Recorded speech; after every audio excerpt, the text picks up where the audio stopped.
Halo everyone, kembali lagi dengan saya Yazain Azharin Bilain dari kelas PAI 1A. Kali ini kita akan membahas tentang simple future tense. Sebelumnya ada yang tahu nggak di sini apa itu simple future tense? Nggak tahu kan? Jadi kita akan membahasnya di sini. Dari kata future sendiri, kita bisa mengetahui kalau tense di sini itu menjelaskan tentang sesuatu hal yang terjadi di masa depan atau belum terjadi sekarang. Dalam tense ini ada beberapa kalimat yang sering digunakan. Di antara lain adalah tomorrow. Tomorrow kan artinya besok. Besok kan di masa depan. Jadi belum terjadi sekarang. Jadi kata tomorrow itu bisa termasuk ke dalam simple future tense. Selanjutnya juga ada next week. Next week juga itu terjadi di masa depan, kan nggak terjadi sekarang. Nah, jadi next week juga termasuk ke kata atau kalimat yang biasa digunakan ketika menggunakan simple future tense. Gitu. Sebelum kita mengetahui rumus dari simple future tense, kalian harus tahu sebelumnya kalau simple future tense itu mempunyai ciri khasnya sendiri. Nah, kalian tahu nggak apa? Ya, jadi simple future tense itu cirinya adalah will. Jadi di simple future tense itu dia selalu memakai will, baik di kalimat verbal maupun nominal. Sekarang kita masuk ke rumusnya. Gimana sih cara bikin simple future tense yang baik dan benar? Nah, simple future tense di sini itu mempunyai dua bagian. Yang pertama adalah verbal dan yang kedua adalah nominal.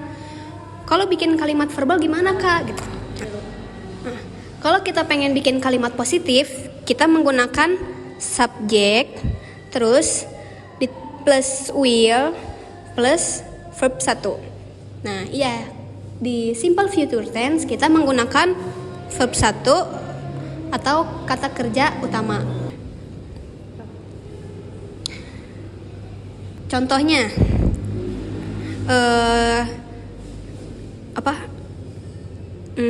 I will see him later.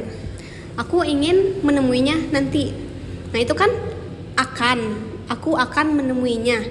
Berarti itu kan terjadi di masa depan. Makanya kita menggunakan simple future tense serta rumusnya kita menggunakan will. Kalau kalimat negatif itu subjek plus will plus not plus verb 1. Contohnya gimana? I will not see him later. Kata will plus not itu bisa digabung. Kalau will dan not digabung itu jadi kata won't.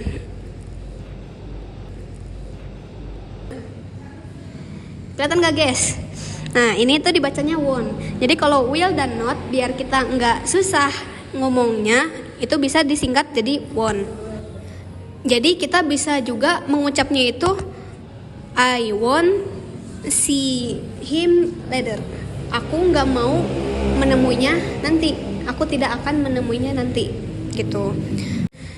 Kalau yang interrogatifnya, will-nya nggak di tengah lagi. Will sama subjek ditukar posisi. Will duluan plus subjek plus verb 1. Contohnya gimana? Contohnya, will I see him later? Apakah aku akan menemuinya nanti? Nah, gitu. Itu contoh dari kalimat verbal. Sekarang kita masuk ke nominal. Kalau nominal di sini kita nggak menggunakan verb 1 lagi. Karena kalimat nominal itu tidak berhubungan dengan kata kerja. Akan tetapi kalimat nominal berhubungan dengan ana. Ada yang tahu nggak ana itu apa? Ana itu singkatan dari yang pertama apa? Ya, ana yang pertama itu adjektif, n-nya noun, dan a yang kedua adalah adverb. Gitu. Nah, kalau rumusnya gimana kak? Gitu. Nah, rumusnya di sini. Kalau kalimat yang positif itu terdiri dari subjek plus will plus be plus ana. Nah, jadi cara membedakan kalimat nominal dan verbal. Kalau di kalimat nominal dia itu menggunakan be, ada tambahan be. Nah, gitu. Terus contohnya gimana? Contohnya, she will be a doctor. Dia ingin menjadi dokter. Nah, selanjutnya kalau untuk kalimat yang negatif, kita ketambahan not di sini. Sama kayak tadi, will plus not itu bisa disingkat menjadi won't. Tetap pakai tambahan be. Contohnya gimana? Contohnya, she will not be a doctor. Nah, kalau kalimat yang interrogatifnya, will-nya sama kayak yang di verbal. Dia berada di awal kalimat. Kemudian baru subjek. Tetap juga menggunakan be. Nah, contohnya, will she be a doctor? Apakah dia akan menjadi seorang dokter? Nah, begitu. Gimana sejauh ini kalian paham nggak?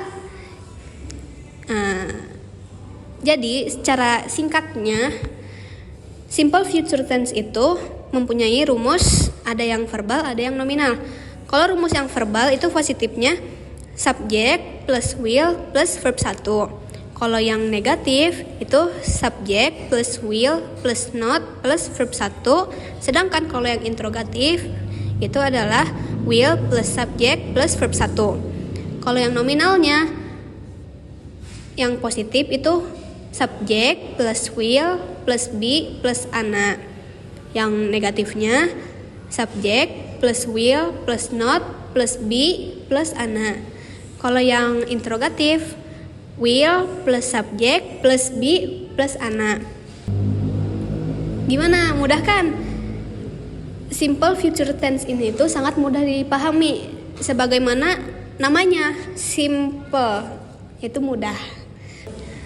Jadi intinya simple future tense itu merupakan suatu tense yang kita gunakan untuk menunjukkan sesuatu yang terjadi di masa depan, baik kita akan melakukannya maupun tidak. Yang penting itu akan dilakukan di masa depan. Jadi walaupun kalian cuma niat akan melakukannya juga, itu nggak apa-apa. Itu termasuk ke dalam simple future tense. Gimana, dapat dipahami kan? Gitu. Oke, sepertinya penjelasan dari saya cukup sekian. Kurang lebihnya mohon dimaafkan karena manusia itu tempatnya salah dan lupa. Assalamualaikum warahmatullahi wabarakatuh.